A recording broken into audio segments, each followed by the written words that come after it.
Всем привет, дорогие друзья! Сегодня я вам предлагаю приготовить медово-имбирное печенье. Рецептов новогодних пряников, печенья, рождественской выпечки большое разнообразие.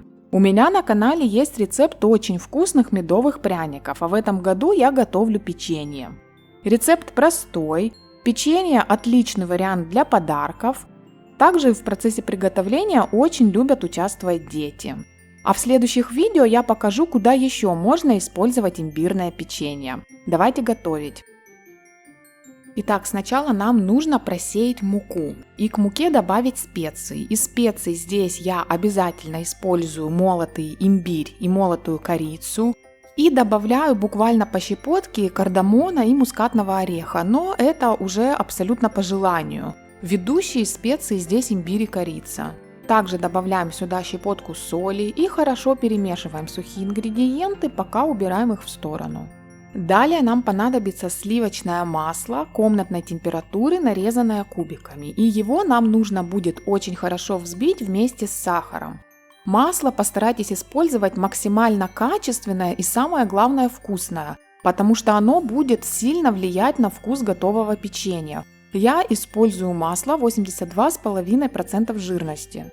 Сахар здесь лучше использовать мелкокристаллический, также его можно заменить на сахарную пудру.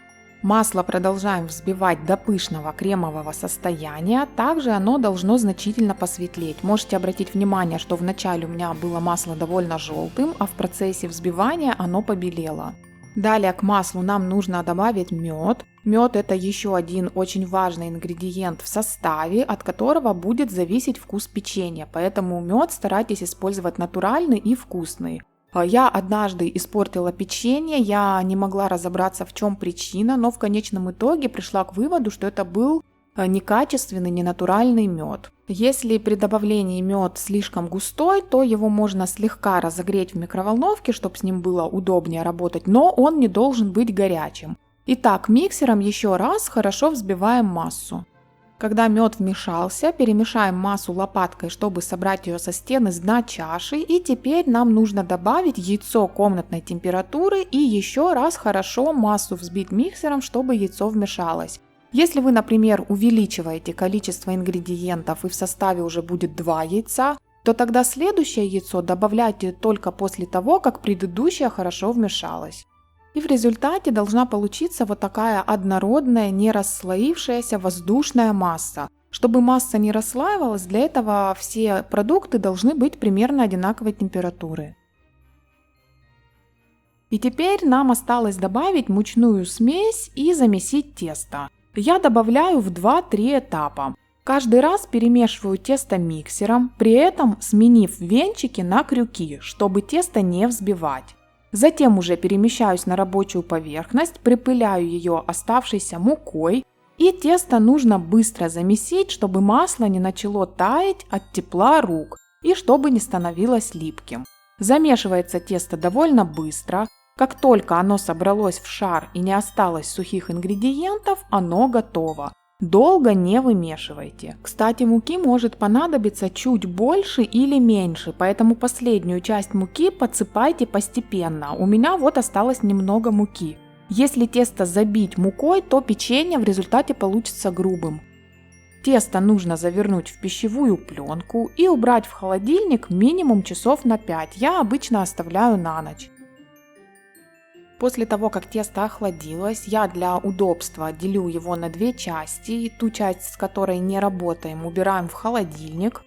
Рабочую поверхность припыляем мукой и раскатываем тесто в пласт. Чем тоньше тесто раскатать, тем более хрустящим получится печенье. Но и так, чтобы тесто светилось, так тоже раскатывать не нужно. Здесь нужно работать быстро, чтобы тесто не начинало таять. Если в помещении слишком жарко, то периодически охлаждайте тесто. Духовку уже можно разогревать.